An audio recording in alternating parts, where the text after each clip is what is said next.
Okay, welcome once again. Let's start our virtual class. Let's get ready your computers, laptops, tablets, or cell phones, and again, the science book and all your knowledge. Pay attention and let's start. Hello everyone. We're going to start first with the materials that you need. As I told you, you need your book. At this time, we're going to speak about the plant kingdom. Well, one of the most important kingdoms in our planet. So let's go to the page number 36. That's the page that we're going to work. By this time, I am not going to use the book, right? You are going to use it. I will use a special slideshow presentation in PowerPoint, and I will upload it to the platform so you can read it after this explanation. Well, let's start speaking about the plants. Students, everybody knows that the plants are the most important organisms in comparison with animals. Maybe you can say, "Mister, but animals are important because they give us food, they give us meat." Well, try to think in something. If all the animals disappear from this planet, can the planet continue existing? Of course, it can continue. It did it before we started to appear, according to the evolutionist theory.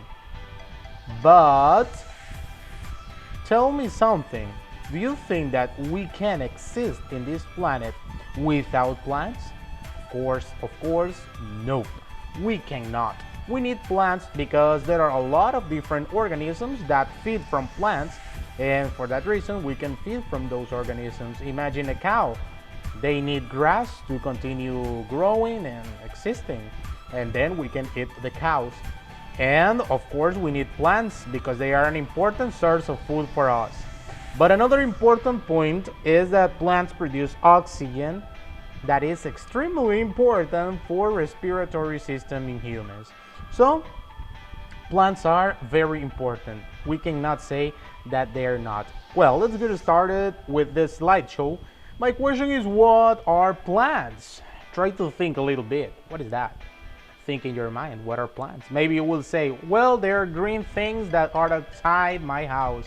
And maybe some of you don't have plants at home. I don't know, but probably most of you will have plants and you know that they are something, but you don't have a specific definition. That's your job. Today you have to learn a specific definition for plants. Plants are multicellular organisms with eukaryotic cells that are organized with tissues. They are autotrophs as they manufacture their own food through photosynthesis. So it's important to know that plants are multicellular. It means that they are made of a lot of cells.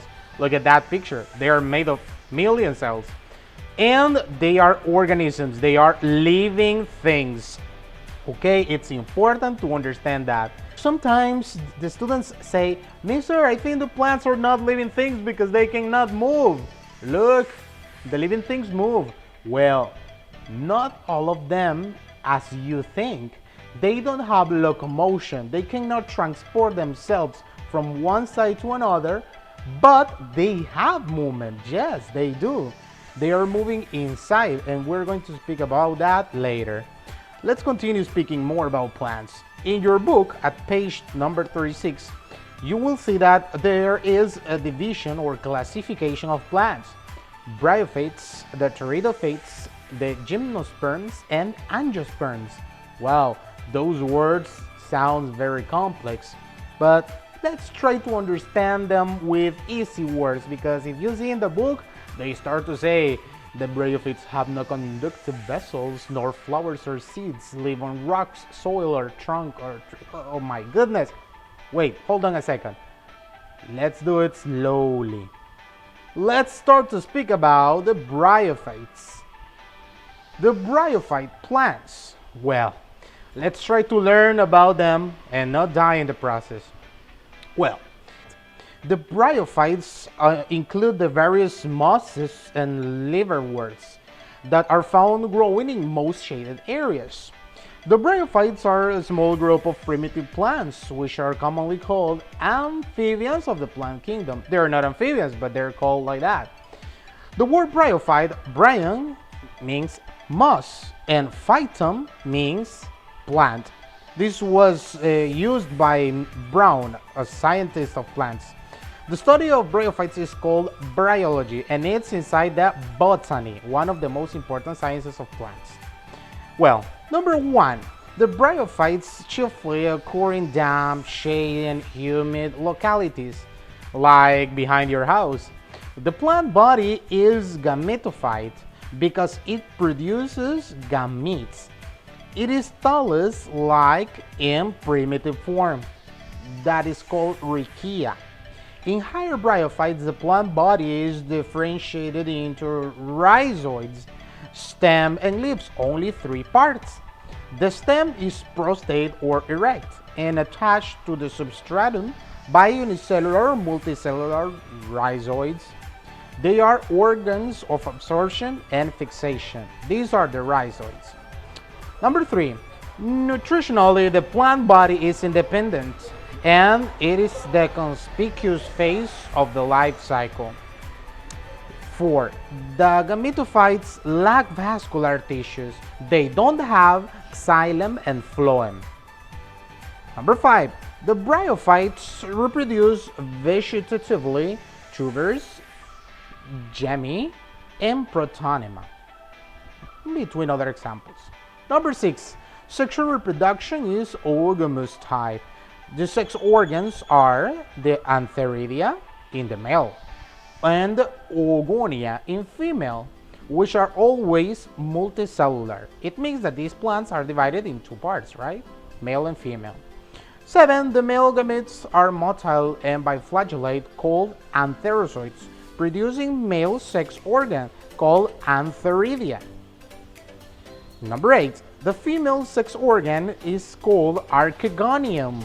It's flask-shaped, having venter and long neck. The egg is retained within the archegonial venter, so that fertilization is internal. Number 9, the presence of water is necessary for fertilization and the essence of sex organs. Antherozoids are released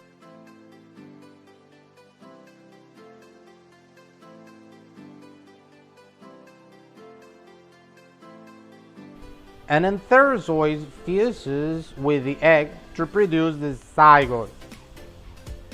Number 11, the zygote produces multicellular body called sporophyte. The sporophyte is dependent on gametophyte for nutrition. So these are important parts that we can see in the bryophyte. Well, so going back to the classification of plants, we spoke about bryophytes. Now let's continue with the pteridophytes.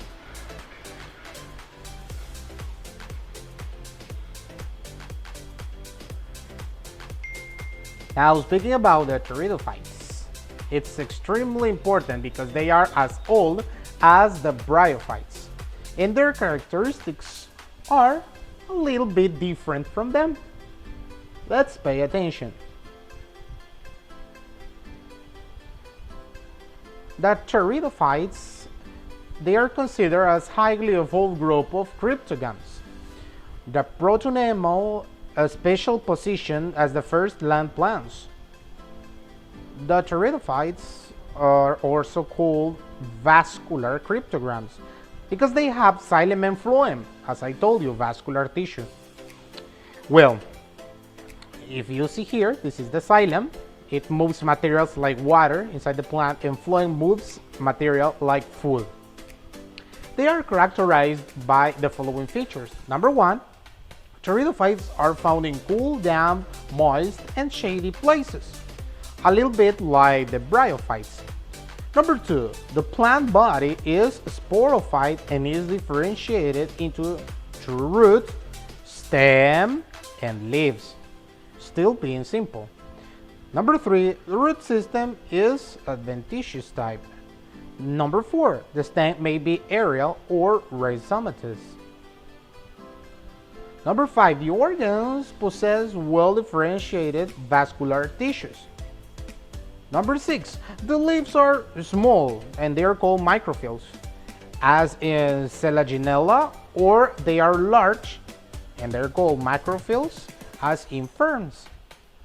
7, the sporophytes bear sporangia that are subtended by leaf-like appendages called sporophyls. This is the example of a Selaginella plant. Look at the leaves, they are different from the Echisetum or the ferns. The sporangia produces spore, which produce free-living photosynthetic thalloid gametophytes called prothallus. The gametophyte bears 6 organs called antheridia and archegonia. Number 9. Water is essential for transfer of antherozoids.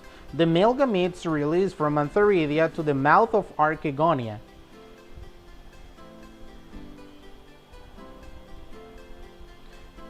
The fusion of male gametes with the egg present in the archegonium result in the formation of zygote. Zygote produce sporophyte, which is dominant phase.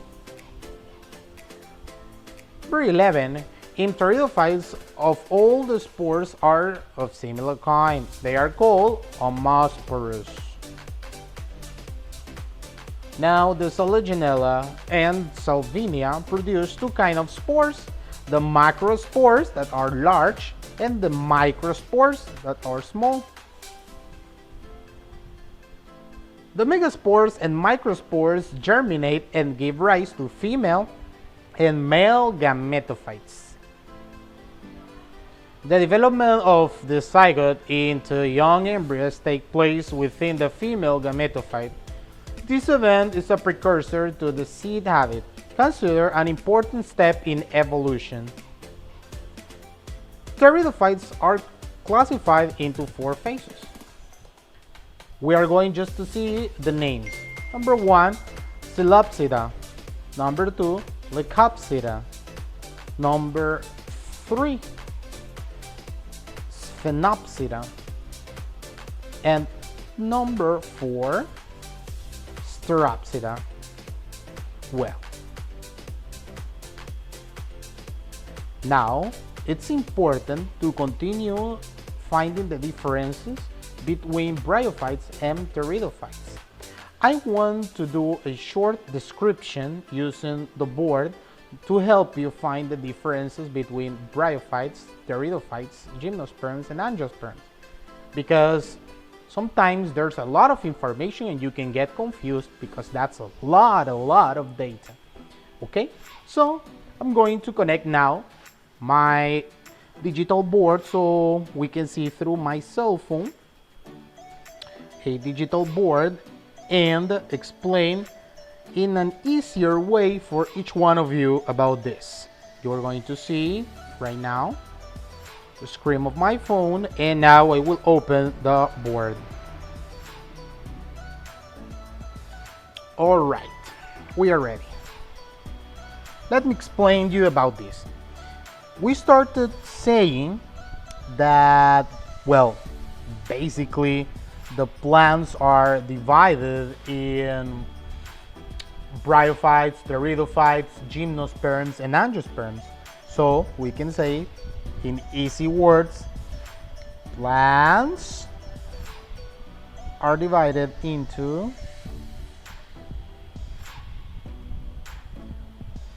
4 parts that are bryophytes,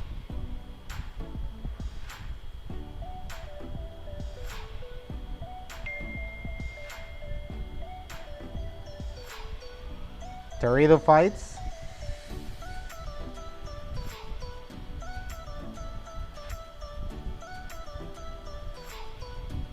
gymnosperms,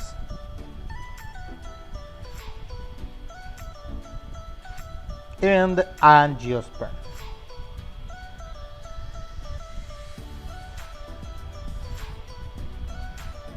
Now, if we want to focus a little bit more in each one of them, Bryophytes and pteridophytes are extremely old. They belong to the most ancient kind of plants. They existed with dinosaurs in the same time with dinosaurs, but they are still existing in our times, which is the basic difference that we can find between bryophytes and pteridophytes. Well, number one is that pteridophytes are very simple structures. Imagine that this is a rock, I'm drawing a rock, and the pteridophytes grow over the rock, like the moss. Moss is a clear example of bryophytes. If we can use a zoom, we will observe the real structure of the moss. It's a kind of very simple plant.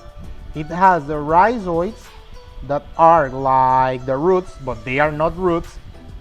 And then over that, they have a sporangium, a little part that is going up, but it's very small.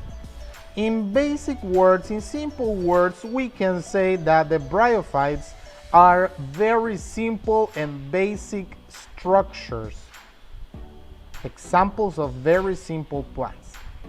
Now, what is the case of the pteridophytes? The pteridophytes are a little bit more complex. Why? Because they have something called real roots that are the first kind of roots that existed in plants. Then they have a stem and kind of leaves that are used to make the photosynthesis by catching the sunlight. So we can say that pteridophytes were the first example of basic simple plants. So if we compare bryophytes with pteridophytes, we know that bryophytes are the microscopic first kind of plants. And then the pteridophytes are the first basic kind of plants. Now, what about gymnosperms and angiosperms? As a summary, I want to tell you something about them. The simplest form to tell you is that the gymnosperms have naked seed. Are all those plants that have seeds and the seeds are visible. For example, the pine tree. I don't know if you've seen the pine trees that they have something called cone. This part, the cone, is the seed, but it doesn't have a fruit around like the orange or the apple that they have the fruit, and inside we can find the seeds. In the case of the pines, they have cones, and these cones are the seeds, but they don't have fruits. So, which is the difference between gymnosperms and angiosperms? Well, the difference is very simple. The angiosperms have flowers, and the angiosperms are able to produce fruits. That's the biggest difference between gymnosperms and angiosperms. The gymnosperms have seeds, and the angiosperms too. Let me show you an example. The gymnosperm examples are the pine tree. The pine has the seeds outside and they are visible. Now, an example of angiosperm, the apple tree. You can see the fruit, but you cannot see the seeds until you open the apple. To show you that in the case of apple, you will be able to see the fruit, but the seeds are always inside the fruit. That's not the case of gymnosperms. So basically the difference between gymnosperms and angiosperms are the fruits and the flowers. Gymnosperms don't have flowers nor fruits, only seeds. Now the angiosperms are the most evolved kind of plants because they have fruits and seeds, and there are more species of angiosperms around the world. Most of the plants in our planet are angiosperms. Okay, so only that part is the one that we're going to speak here. Now we are going to deactivate the board and go back to the computer. Well, what are plants? Again, the plants are multicellular organisms and they are divided in bryophytes, pteridophytes, gymnosperms, angiosperms. The bryophytes, they don't have conductive vessels, they have no xylem and phloem. Example of bryophytes are hepatic or liveworts and mosses. And pteridophytes are the plants that have vascular parts to transport water or food inside them. Now, the gymnosperms and angiosperms are more complex plants. The gymnosperms are those with naked seeds. It means that we can see the seeds outside. Example, the pine or the pine cones. Now, the plants that have fruits and flowers are the angiosperms. And most of the plants that exist are angiosperms. Well, that was kind of summary. Now we can continue moving to the next topic. Bryophytes, pteridophytes, and gymnosperms, as I told you, right? Well, and this is the basic difference between angiosperms with using only some words. The angiosperm belongs to the group of seed plants. All the angiosperms share two important traits that are: number one, they produce flowers. Number two, they produce seeds that are enclosed in fruits. That's it. That's all what you have to know about the angiosperm and the difference with gymnosperms. The angiosperms have these characteristics. The gymnosperms, no. Now, let's do a short quiz. Well, say if this plant is bryophyte, gymnosperm, pteridophyte, or angiosperm. Remember to pause the video to say and think your answer. I will give you some seconds between each one of the options. Okay, let's get started. The winner will get an onion. We will see the onion when we come back to the classes. And the loser will get a cactus. Well, let's start. This plant is bryophyte, gymnosperm, pteridophyte, or angiosperm. Think about it. Okay, time is over. And the correct answer is option A, bryophyte. This is an example of moss. If you can see, it's attached to a rock. Let's continue with the next. Well, this plant is bryophyte, gymnosperm, pteridophyte, or angiosperm. Think about it. 5 seconds. Time is over. And the correct option is pteridophyte. This is called fern. The ferns are pteridophytes because they have roots, real roots, right? Stem and leaves. They don't have fruits and they don't have seeds, but they have those parts. For that reason, they are pteridophytes. Okay. Next one. Say if this is bryophyte, pteridophyte, gymnosperm, or angiosperm. Time is over, and this is bryophyte. Very good. It was another clear example of moss. This is moss attached to a long rock. Okay, next one. We're going to speak out about this thing. This is bryophyte, pteridophyte, gymnosperm, or angiosperm.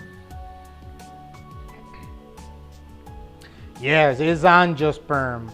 The plants with fruits are angiosperms. But why do we have a school sign? Because this is poisonous. This fruit is poisonous. Never must be eaten. If you see this fruit somewhere, never touch it, never try to eat it, because it's completely poisonous. It can be eaten only in certain period of time. Okay, now think about it. What is this? Is bryophyte, pteridophyte, gymnosperm, or angiosperm? The answer is pteridophyte. This is a fern. The difference is that this fern is is in the morning. When you wake up in the morning, if you have ferns at home, you will see how they do this in the morning. Okay. And now this one is very good. This is bryophyte. This is the famous liverwort.